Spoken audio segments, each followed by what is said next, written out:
ज्यूरिसैड। मैं मारिया पालीवाला हमेशा की तरह आपके लिए फिर से वीकली फ्लैशबैक लेके आई हूँ जो कि जीएसटी केसेस से रिलेटेड है। तो आज हम लोग ना सिर्फ सुप्रीम कोर्ट, हाई कोर्ट और ट्राइब्यूनल्स के केसेस डिस्कस करेंगे, पर लास्ट में मेरे पास आपके लिए एक बहुत इंटरेस्टिंग ऑर्डर है जो रेस्टोरेंट सर्विसेज से रिलेटेड है और उसके जीएसटी उसके ऊपर कितना लगेगा उसके ऊपर कॉन्फ्लिक्ट से रिलेटेड है। तो वो मैंने इस वीडियो के लास्ट तक बचा के रखा है, तो वहां तक पहुंचने के लिए पूरा वीडियो ध्यान से देखें।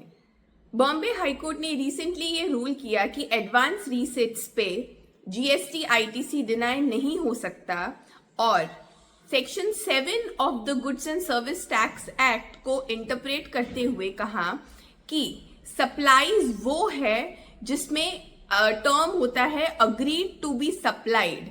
तो उस केस में अगर किसी भी कस्टमर से एडवांस लिया है और उस पे जीएसटी लगा है तो उस केस में जीएसटी आईटीसी डिनाई नहीं हो सकता। और ये भी कहा कि अगर जीएसटी आईटीसी एडवांस रीसिट्स पे मना किया जाता है तो वो हार्मनी दूसरे प्रोविजंस के साथ हार्मनी नहीं रहेगी। जेके लक्ष्मी सीमेंट ने छत्तीसगढ़ हाई कोर्ट में एक पिटीशन दायर करी जिसमें उसने यह चैलेंज किया कि सेक्शन 17(5) सी और क्लॉज सी और क्लॉज डी जो कि वर्क कॉन्ट्रैक्ट सर्विस और गुड्स की बात करते हैं in cases of construction of immovable property, वो अल्ट्रा वायरस है। तो छत्तीसगढ़ हाई कोर्ट ने पिटीशन डिसमिस करते हुए सुप्रीम कोर्ट का रीसेंट जजमेंट कोट किया, सफारी जजमेंट, जिसमें फंक्शनैलिटी टेस्ट के बारे में बताया गया था। जैसे कि हम सब लोगों को पता है बहुत ज़्यादा अभी fake input tax credit claim किया जाता है, फेक बिल्स और फेक फर्म्स बना के। तो ऐसे ही मामले में छत्तीसगढ़ हाई कोर्ट ने एक पर्सन को बेल दी। Punjab and Haryana high court ने एक पिटीशन डिसमिस करते हुए ये कहा कि परचेजर का जीएसटी नंबर रेक्टिफाई जीएसटीआर में टाइम लिमिट के अंदर अगर हो जाता है तो वो ठीक है, पर टाइम लिमिट के बियॉन्ड जीएसटी नंबर परचेजर का जीएसटीआर 1 में रेक्टिफाइबल नहीं है। Punjab and Haryana high court ने एंटिसिपेटरी बेल ग्रांट करी fake input tax credit claim करने के जुर्म में। और इस केस में इंपॉर्टेंट बात यह है कि जो अक्यूज था उसने ₹25 करोड़ तक का आईटीसी, रॉन्गफुल आईटीसी अवेल किया।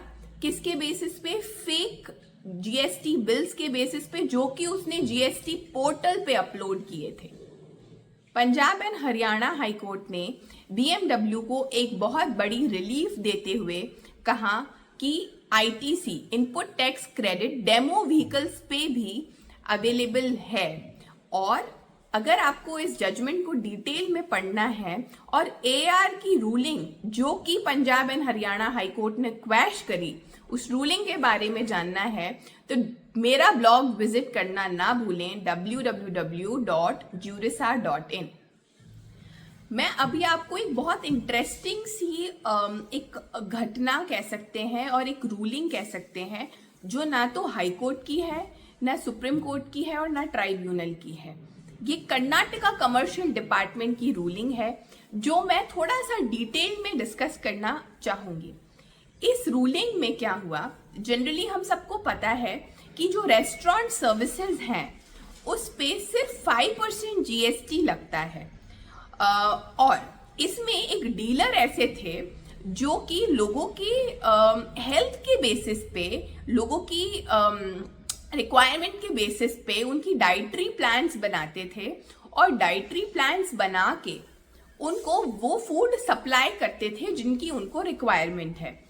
तो कर्नाटका जीएसटी डिपार्टमेंट ने क्या किया कि उनको एक नोटिस भेजा कि आप 5% जीएसटी पे करने के लिए लायबल नहीं है, आपको 18% जीएसटी पे करना पड़ेगा।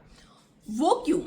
क्योंकि एक तो आप कंसल्टेंसी सर्विसेज जो है वो प्रोवाइड कर रहे हैं और दूसरा आप फूड प्रोवाइड कर रहे हैं। तो कंसल्टेंसी और फूड ये दोनों चीजें रेस्टोरेंट सर्विसेज में नहीं आती, ये कॉम्पोजिट सप्लाई है, एक साथ है, तो इसके ऊपर 18% जीएसटी लगेगा।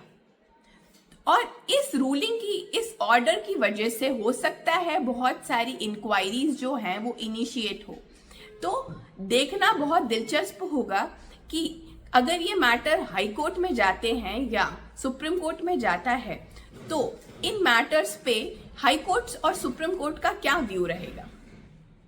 Thank you so much for watching the video. Subscribe करें अगर आपको हमारा कंटेंट पसंद आ रहा है, और कमेंट करें अगर आप ये चाहते हैं कि हम कुछ और एंगल भी कवर करें। तो stay tune with Jurisar for more knowledge and updates. Thank you so much for watching the video. Subscribe करें अगर आप